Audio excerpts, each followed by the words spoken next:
And that's when the nightmare became a reality. Welcome to Watch Mojo, and today we're looking at 10 of the creepiest things serial killers have ever said. I am probably the loneliest person in the world. For this list, we're looking at various confessionals, interviews, and things said behind the scenes. What serial killer quote sends chills down your spine? Let us know in the comments. Number 10, Charles Manson. In the late 60s, a cult known as The Family began operating in San Francisco. Over the years, its leader, Charles Manson, would order his members to end the lives of plenty of people. Living is what scares me. Dying is easy. Although he was arrested several times during his cult reign, his most serious crimes did not occur until 1969. In an interview with MSNBC, Manson said he wouldn't feel a thing if he hurt the interviewer. He also denied being involved in any of the crimes they accused him of. I did not break the law. Jesus Christ told you that 2,000 years ago. And that is when he said one of his most chilling quotes. Believe me, if I started murdering people, there'd be none of you left. Manson was sentenced to life in prison in 1972. Number 9, Albert Fish. When you've tried all other thrills, what's left? Fish reportedly began to enjoy pain at a young age after being exposed to brutality.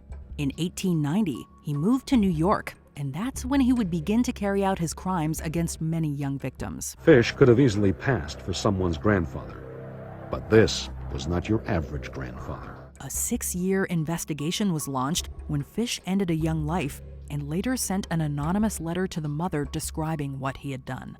It took me 9 days to eat your entire body. He confessed to his crimes upon his arrest and smiled during the gruesome, detailed descriptions of his acts. In 1936, he was executed by electrocution and said that he was looking forward to the thrill. Fish had even been looking forward to his electrocution. It'll be the supreme thrill, the only one I haven't tried. Number 8, Ian Brady. Ian Brady was a part of a boyfriend-girlfriend duo who carried out various crimes around Manchester between 1963 and 1965. According to his girlfriend, he first talked about ending someone's life in 1963. That same year, the couple finished off their first victim. Outwardly a normal couple, they became serial killers.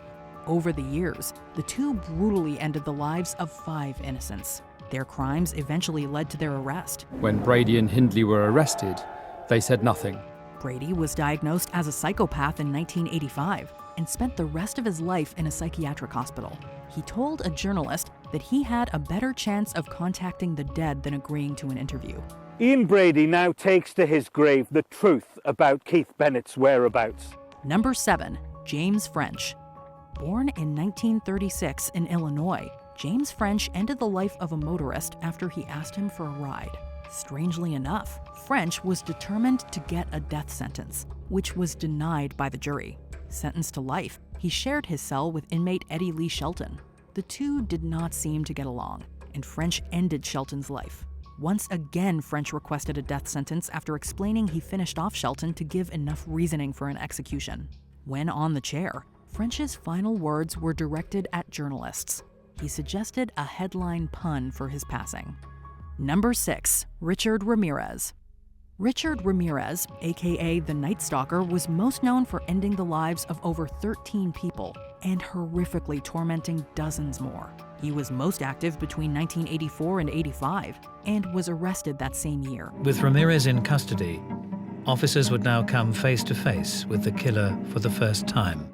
During his trial, Ramirez managed to gather a fan base of fellow Satan worshippers. It's also rumored that he orchestrated an attack on one of the jurors, which delayed the trial. After being sentenced to death, Ramirez refused to show any remorse. He was sentenced to death. He addressed the courtroom that it's really not a big deal and that he'll see everyone in Disneyland. Big deal. That's always went with the territory. I'll see you in Disneyland. Number 5, Jane Topin. When you admit your ambition is to end the lives of more helpless people than anyone else, you know we have to put you on this list. Jane Topin was a nurse who ended the lives of her patients by altering their dosage prescriptions. Jane Topin was the proverbial bad seed, descended from a lineage of evil.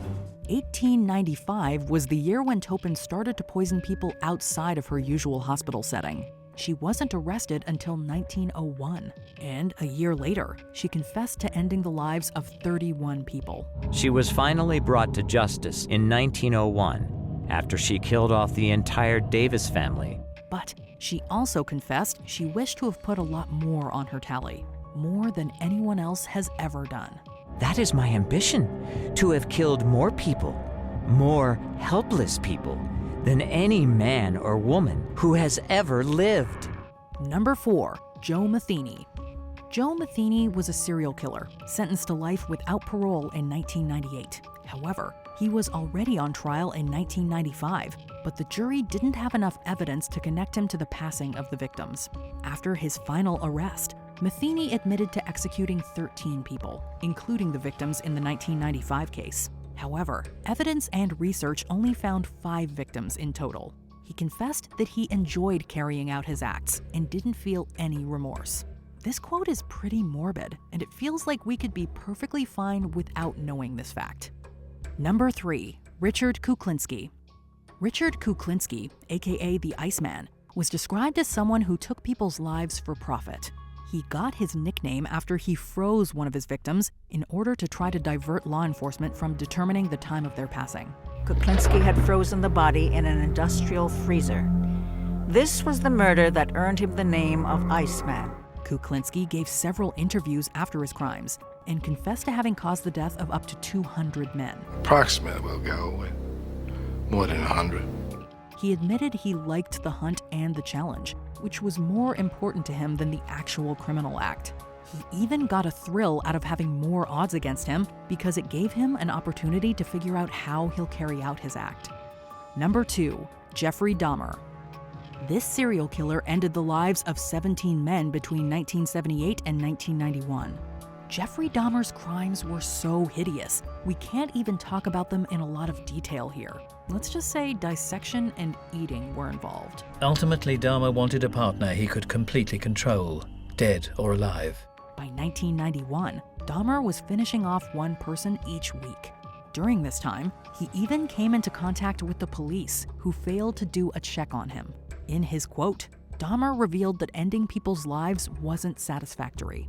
He wanted control. The killing was just a means to an end. That was the least satisfactory part. In his words, he wanted to create living zombies out of his victims. I tried to create living zombies. Before we continue, be sure to subscribe to our channel and ring the bell to get notified about our latest videos. You have the option to be notified for occasional videos or all of them. If you're on your phone, make sure you go into your settings and switch on notifications. Number 1, Peter Curtin. Curtin had been arrested almost 30 times before his final sentence. His criminal acts were especially gruesome, so much so that they were recounted in a book called The Sadist, which is considered a criminology classic. She believed him, 47-year-old Peter Curtin, to be the vampire. It's reported that by the time he was 10, Curtin ended the lives of 2 of his classmates. From committing petty crimes to brutal acts since he was little, Curtin was eventually sentenced to death and executed in 1931. Curtin was sentenced to death. He expressed remorse for his crimes. Just before he passed, he asked his psychologist whether he would be able to hear the gruesome aftermath of his execution after he lost his head. To make things more creepy, he added that this would be the ultimate pleasure. This, he explained, would give him a final pleasure.